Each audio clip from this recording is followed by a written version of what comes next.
Okay, we're back, and let's see what we can say about this conjecture. We need to either prove the conjecture or disprove it. That is, prove that it's correct or prove that it's false. Now, we just pointed out that the conjecture is equivalent to saying that there is a function rho that maps preference orders to utility functions, and in fact it's slightly more than that. It's a little bit more than just that there's such a function rho. It's that the function rho is in fact pi inverse, the inverse of the pi function. And what we mean by that is it's not just that the function rho picks out a utility function. It has to pick out a utility function which, when we then apply the proposition P, that is, we take the function pi and come back over here, we get the same preorder that we started with. We go with the preorder to utility function back to the same preorder. So that says that rho here is actually pi inverse. And so let's put a question mark on that, because what this says is that if pi is invertible, then the conjecture is correct, is true, and if pi is not invertible, the conjecture is false. And of course, for pi to be invertible, for there to be an inverse, we really are asking two questions. It isn't if here, it's is, so let's take that off and fix it. So we want to know, is pi 1-to-1, and is it onto all of R? So if the answer to both of these questions, if the answers to both of these questions are yes, then pi is invertible, pi inverse exists, we have the function rho, the conjecture is correct, it's true. If the answer to either one of these questions is no, then that says that pi is not invertible, the conjecture is false. Well, the conjecture is false. And so the way in which it's clearest that it's false is because of the word unique. It's the uniqueness in the conjecture. So let me actually highlight the word unique here, because that's what we're first going to focus on. We're going to show that in fact, for every complete preorder on X, it's not the case that for every preorder there is a unique utility function. We're going to show, by way of a counterexample, we'll need to have a counterexample to show the conjecture is false, and the counterexample clearly then would consist of two distinct utility functions that map to the same, that map under pi to the same preference order. So what we will do is we'll construct a counterexample where we have two utility functions, this utility function, say, and then some other utility function, both of which map to the same preorder. So let's in fact take this off, and we will use the space to in fact develop a couple of utility functions. In fact, when we put it this way, I'm guessing that most of you have probably already seen how it is that we can have two or more utility functions that map to the same preorder. But let's spend a few minutes and actually work that out. So let's start by saying we're going to do all of this on Rn plus. And in fact, let's do this on Rn plus plus. I'm going to do this on the strictly positive quadrant, and then of course we're going to do it in R2 to keep things simple. So let's say this is all on R2 plus plus, and we'll first write down a utility function, a simple Cobb-Douglas utility function, and let's draw one of the indifference curves for that utility function. Let's say we have an indifference curve that looks, let's say, about like this.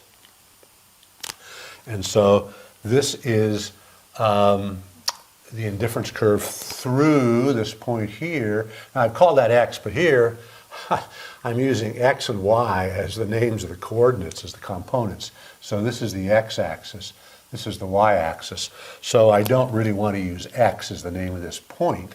So let's take that off, and let's call this maybe let's call it A. And let's suppose that's the point 2, 2. So let's say this is 2, 2. And so with this utility function, and this is the indifference curve through this point, we know that this indifference curve is all of the bundles, all of the points that give utility level 4, 2 times 2. And so now let's do another utility function. And let's make that utility function, and let's use u tilde as the notation. And let's make that x squared y squared. So, and let's use a different color here for the number associated, the utility number associated with this indifference curve. So you'll notice that the indifference curve for this utility function, u tilde, is exactly the same as the indifference curve that we had through the point 2, 2 for this utility function, but it has a different utility level, 16 instead of 4, because x is 2, if we square that we get 4, here we have 4, 4 times 4 is 16, so it's the exact same indifference curve, and it just has a different utility number associated with it. And that's true for every point in the space. The indifference curve through that point will be the same indifference curve, whether it's this utility function or this one. It's just that the utility level on the curve, the utility number associated with the curve, will be the square of the utility number here. And in fact, let's write that out. Let's write that this is actually the utility associated with x, y, with this utility function, squared.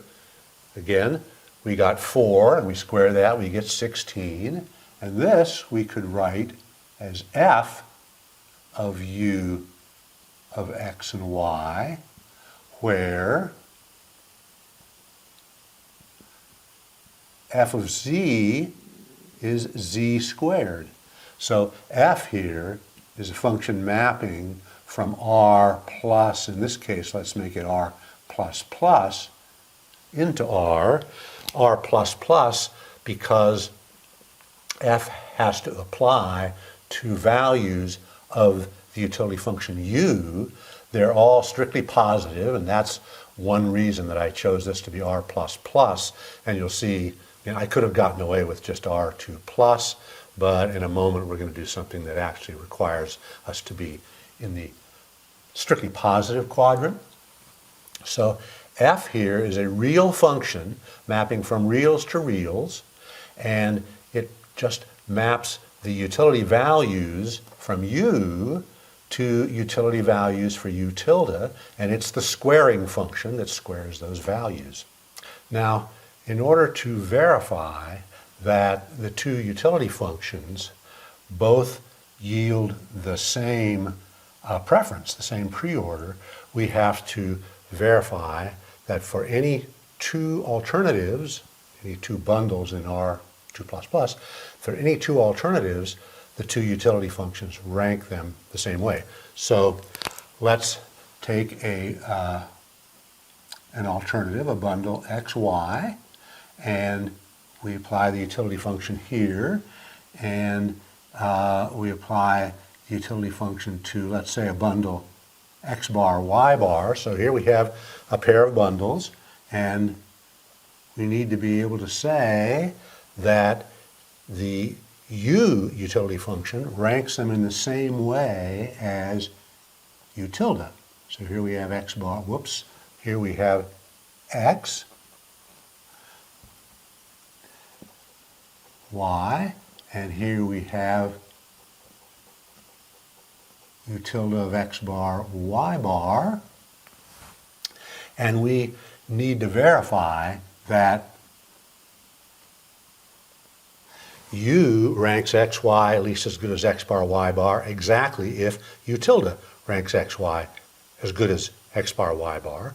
And of course they do, because let's represent this as the real number z, and let's let this be the real number z bar, and then this would be z squared because u tilde assigns the square of what u assigns, and this would be z bar squared, and of course z is greater than or equal to z bar if and only if z squared is greater than or equal to z bar squared. That's true if z is greater than 0. In fact, it's true if z is greater than or equal to 0, but we're only going to encounter strictly positive numbers because we're doing all this in R2++. So each of these utility functions is only going to assign strictly positive numbers.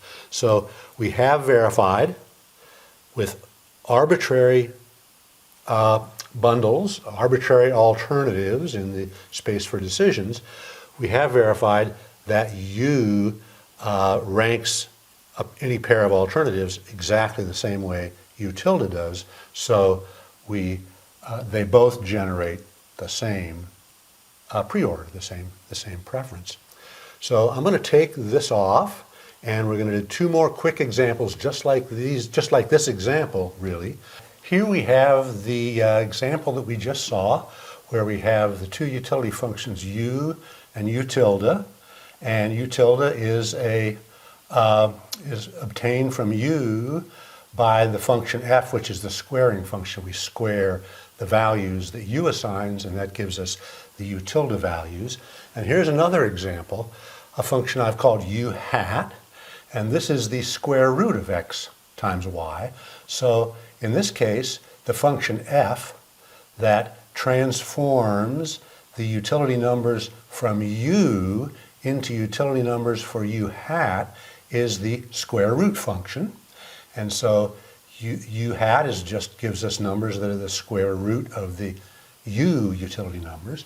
And then here's another example, a function I've called u bar, and this is the log of the original u function. So the f function that I'm applying to the values that u assigns, the f function is the log function. And so here we now have the original function u, and we've now got three other functions, and each of these functions generates the same preference order, the same preorder, and the proof for u hat and u bar is exactly the same as the proof for u tilde.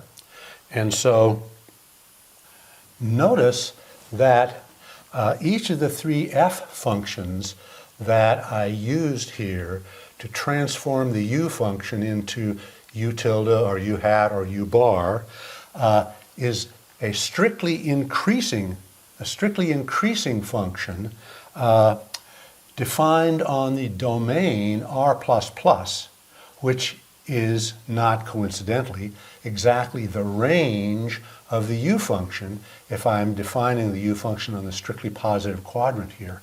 And so that's important that the f function be defined on the range of the u function, because if I'm going to apply the f function to the u values that come out to produce u tilde or u hat or u bar or whatever, it's going to have to be defined on that range of the u function. So let's quickly draw pictures of each of these three f functions, because I think that might be useful going forward here. Here's the first function is actually, that's not coming out very well, is the squaring function, It's the second function that I started to draw there, which is the square root function, and the third function is the log function, which looks like this. And again, notice that each of these is defined on the strictly positive numbers z, and the z's represent, of course, the real numbers that I can get from applying the u function to the bundles in the strictly positive quadrant here. Notice that these two functions could have been defined when z is 0. So I could have used the non-negative quadrant, but the log function isn't defined when z is 0, so the log function wouldn't be defined when I took the log of the u function. It wouldn't be defined if the u function produced a 0 utility number, and that's why I restricted things to the strictly positive quadrant. I wanted to be able to actually devise this example u bar with the log function.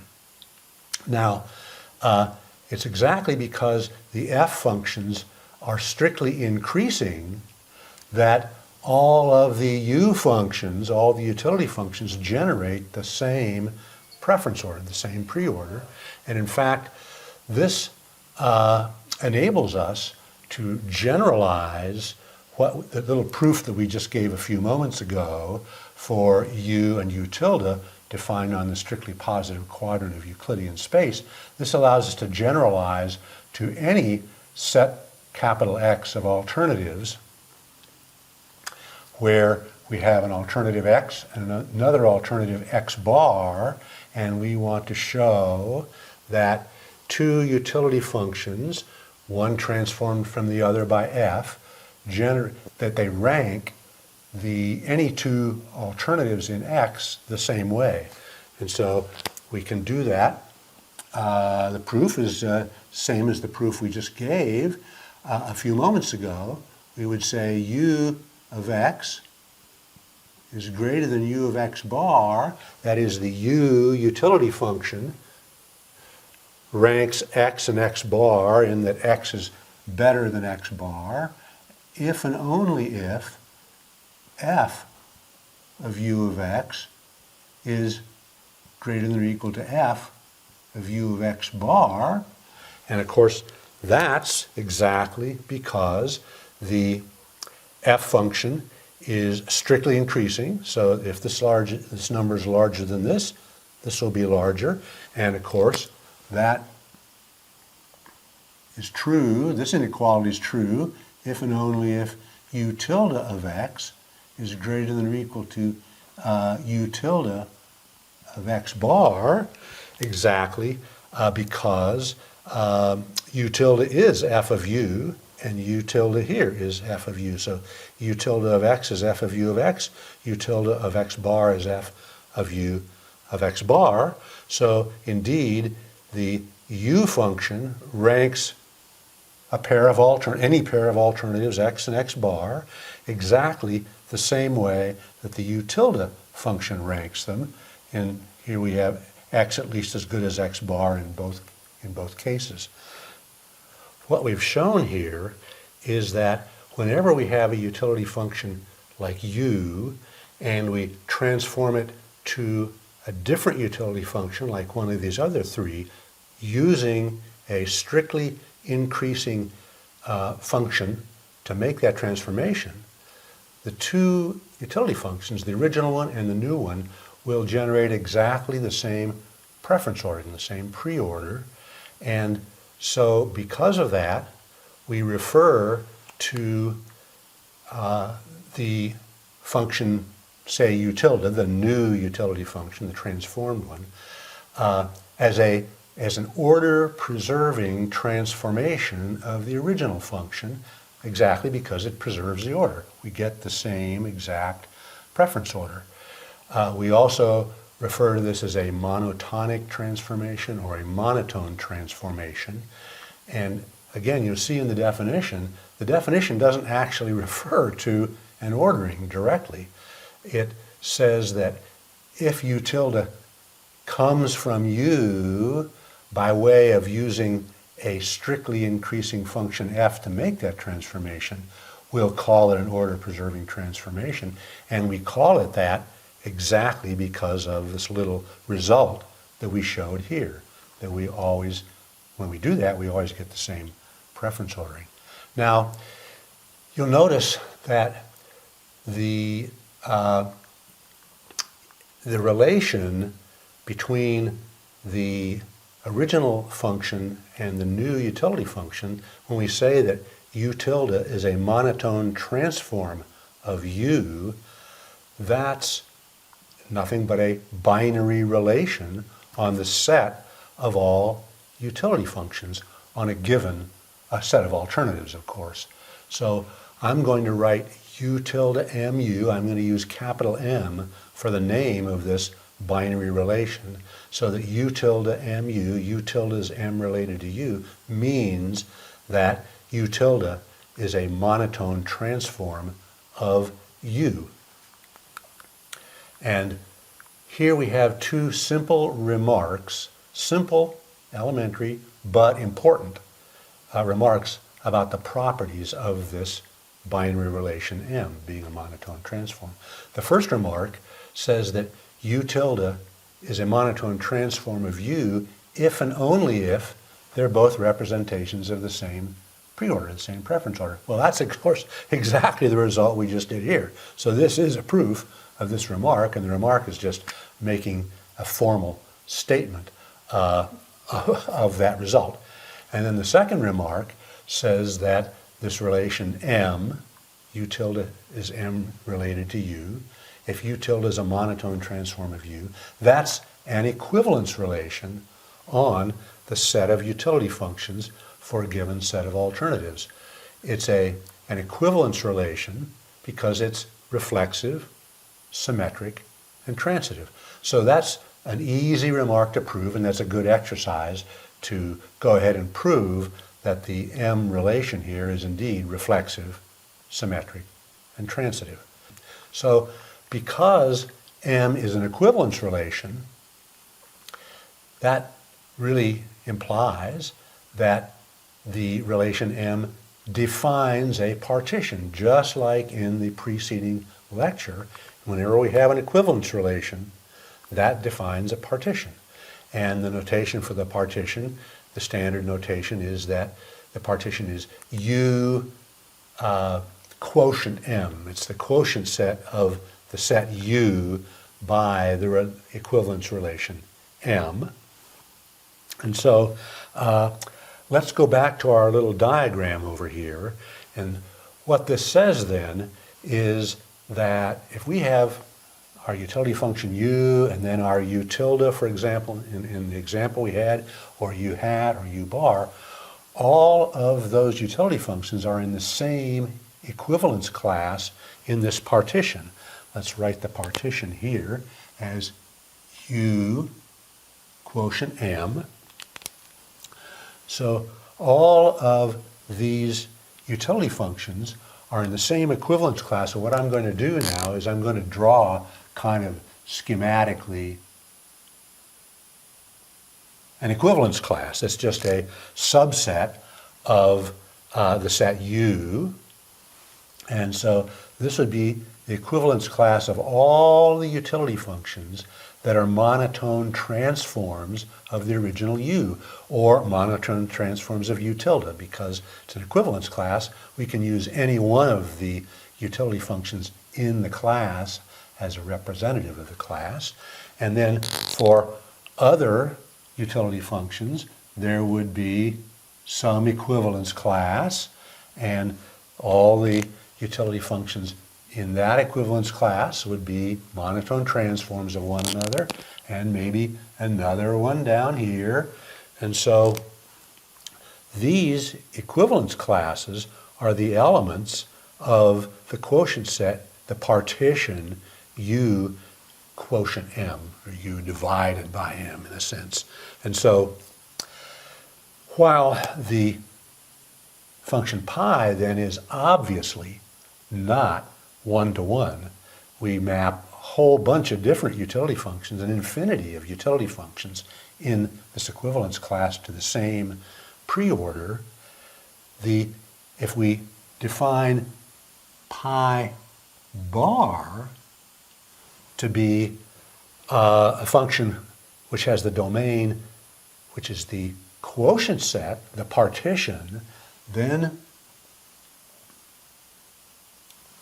that function, which maps from the equivalence classes, the partition blocks, if you like, to preorders, that is one-to-one. So while the answer to this would be no, pi is not by no means one-to-one, pi bar, the function we're defining on the equivalence classes, that clearly is one-to-one. And so we could now change our conjecture, which is clearly incorrect. Our conjecture about uniqueness here is clearly incorrect. And so here we've gotten rid of the uniqueness statement. And so here we have the same conjecture without the uniqueness. And the conjecture says that for every complete preorder on our set of alternatives, there is some utility function, and while it doesn't say it in the conjecture, there's in fact a whole equivalence class of utility functions that do represent the preorder, that generate that preorder. And so, and of course that means that the utility functions satisfy the condition star that we identified earlier on as relating the utility functions to the preorder. That is, that star condition told us how we get from a utility function to a preorder, or back from a preorder to a utility function. And so here we've modified our conjecture. Now, what about this new revised conjecture where we've gotten rid of the uniqueness requirement? And so the conjecture now just says that if we have a complete preorder on a set of alternatives, there will be a utility function to represent it. In fact, as we've just seen, a whole equivalence class of utility functions that represent it.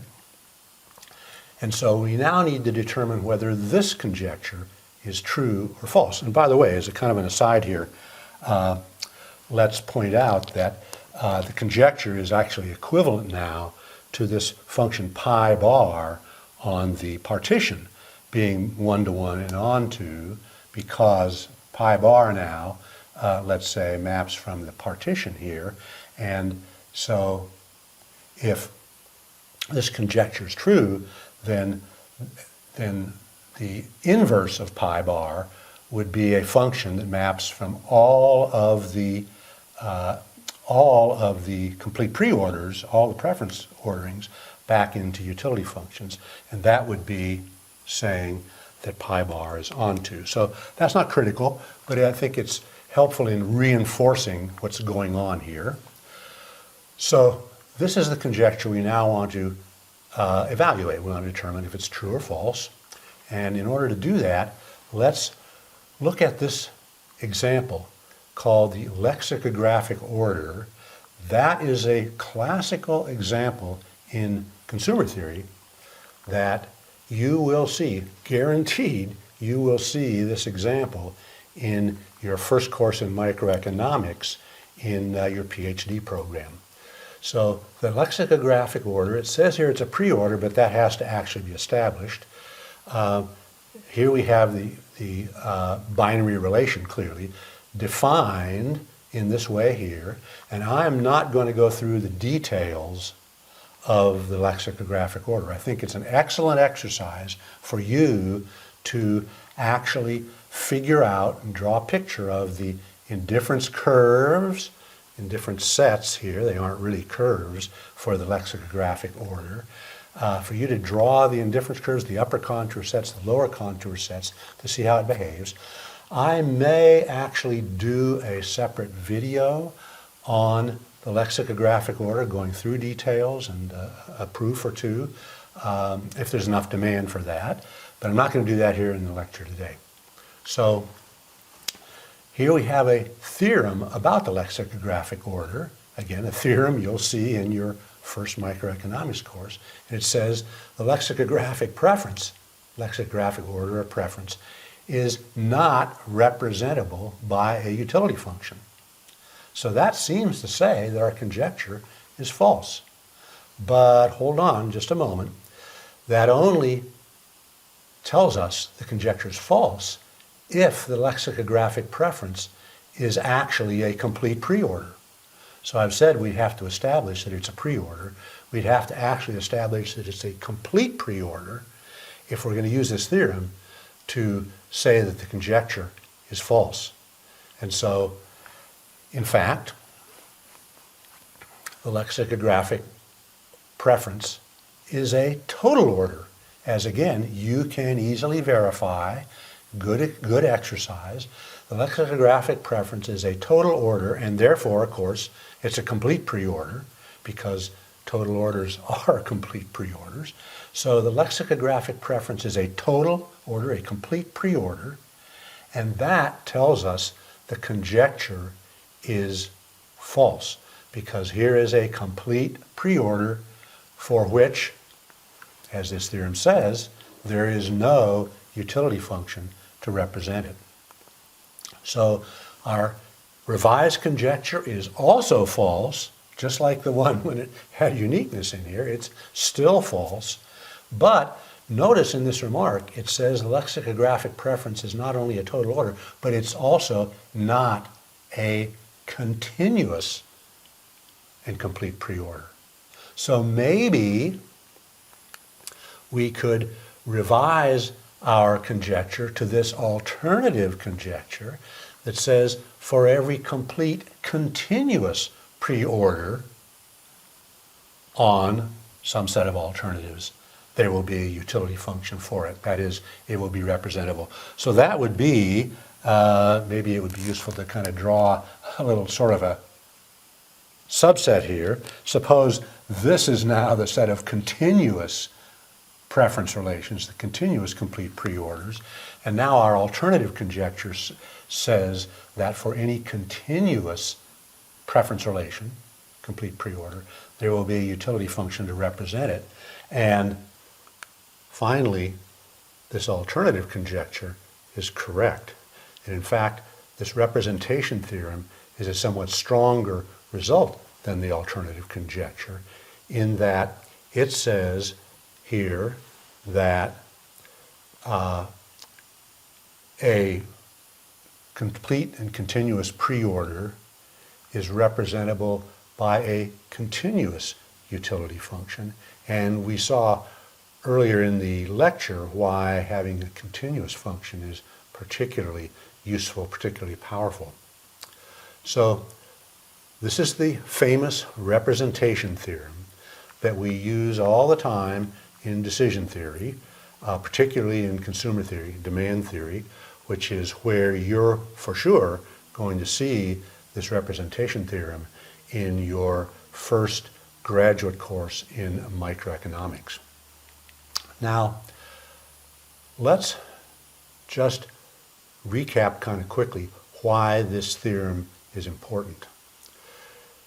You'll recall that at the beginning of the lecture, we said that we really want to use utility functions. We really want to use functions, particularly continuous functions if we can, to model a decision maker's criterion for choosing among various alternatives, for evaluating the alternatives, but assuming that a decision maker has or uses a utility function is just plain unrealistic.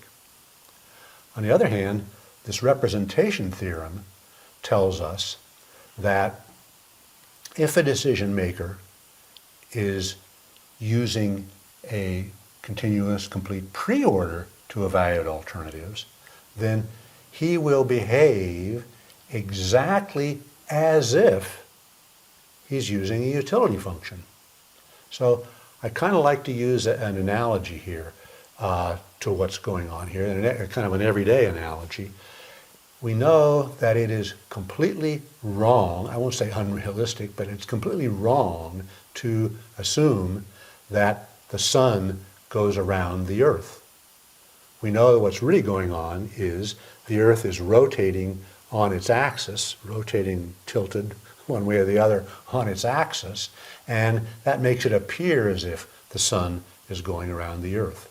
But for everyday activities, for everyday decision making, it's perfectly okay to assume that the sun goes around the Earth, because you're going to get predictions, you're going to find out that things work out just exactly as if the sun is going around the Earth. And in fact, we use that in everyday language when we talk about sunrise, sunset, sun comes up in the morning, sun goes down in the evening.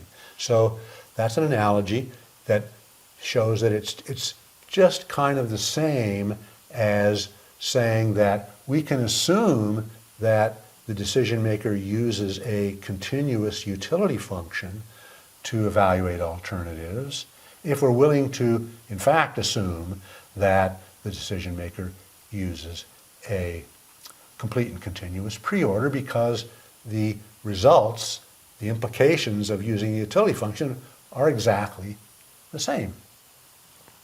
So that's it. That's the representation theorem.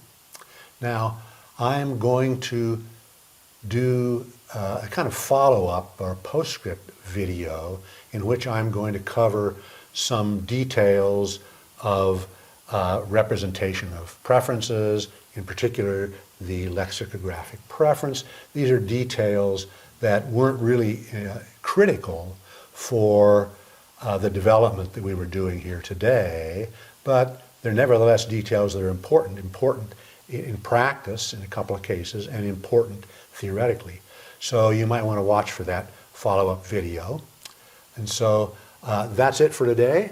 See you all next time.